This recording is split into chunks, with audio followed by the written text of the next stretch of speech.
Projecting for this year. Yeah, let's do Dolphins. Okay. It seems so obvious of what they have, but then they keep adding kind of pieces to this as the season went along. I saw Devon Achane doing some of this sprint out motion, this fly motion last year. Now you add a freak tight end athlete in Jonnu Smith, and maybe they can do a bit more of that this year too.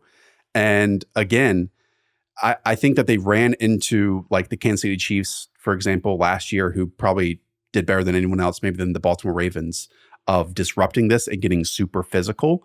But since this is the first team that kind of opened, I think, the gateway of it, I do wonder, and I would get your opinion of how this might evolve even more, because despite them being on the cutting edge of innovation, it feels like the CFL like impact of all this movement, it's still an offense that feels like it has stagnated towards the back half of the last 2 years. And so I'm not sure what the next evolution can be for them to go from week one to the Super Bowl with it all hitting. And I think they're an endlessly fascinating team, both from just like an on-field and kind of where they're at from a team building perspective too. Like you think about it right now, you know, obviously Justin Jefferson just got this massive contract extension yesterday. The biggest or the worst kept secret in the league is that like Tyreek Hill's ready to make a stink about his contract, right? Because I think everybody knows that, he's up there in terms of APY, but there's some like fake news contract stuff there that like he probably wants a real deal, $35 million deal, just like Justin Jefferson got. Cause I think he would make the argument that like, you think Justin Jefferson's important to his offense? What is that? How do we start this podcast off with like, yeah, you have Tyreek Hill, he can do this. So there's like that dynamic. They just gave Jalen Waddle a big contract. They got to pay Tua. So there's they're fascinating in that team building perspective.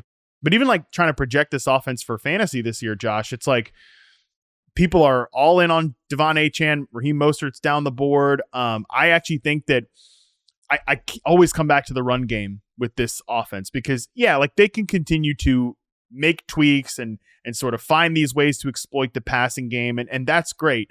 And obviously they had a very efficient, effective run game last year, but I really think like how these running backs get unlocked and like what the order of operations of that and just order of sort of work distribution in this running back core, I think is like one of the most fascinating questions with the Dolphins right now. Yeah. How I viewed the Jalen Wright selection is just fresher equals faster, you know? And yeah, that's very possible. You can probably be at your best when you get 12 to 14 touches versus 24 touches, a la like Travis Etienne, as we see in Jacksonville a little bit. I mean, like Tony Pollard was the perfect example of this. Like all of his coaches were kind of saying like, hey, there's a reason why we're giving him the shorter opportunity to be more explosive, albeit obviously got an injury, less explosive last year when he was full on the workhorse.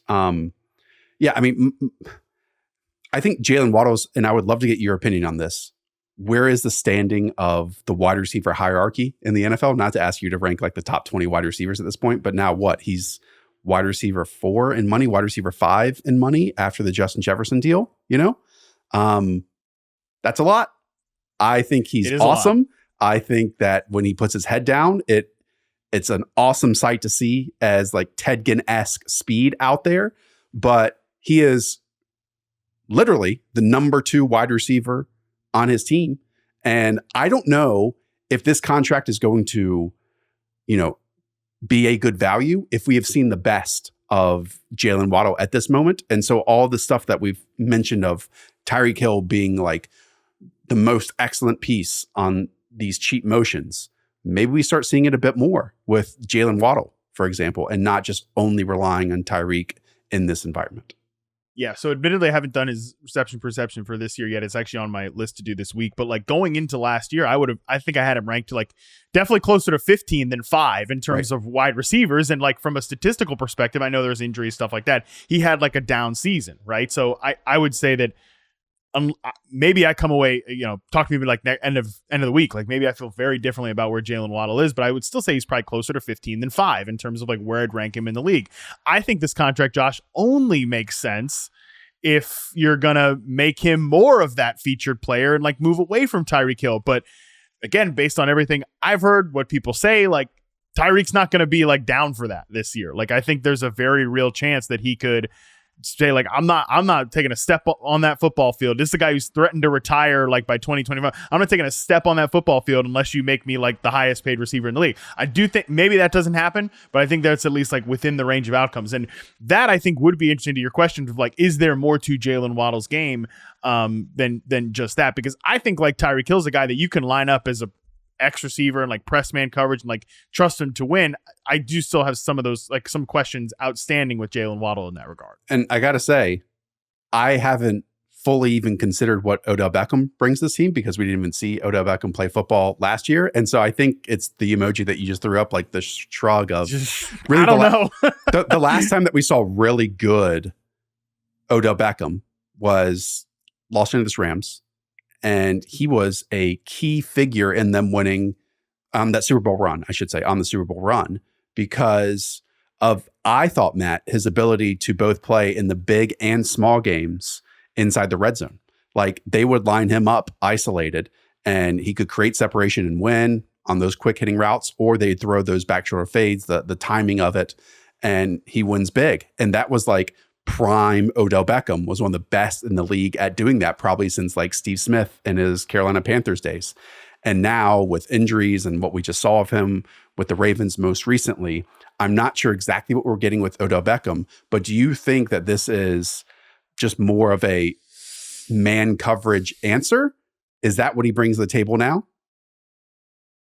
I would guess, like, if I had to think what they want there, that's what Beckham would be, because I do still think he can win in those ways. But it's just a weird receiver to add to the mix. And it's funny because I keep saying like they need kind of a third pitch there.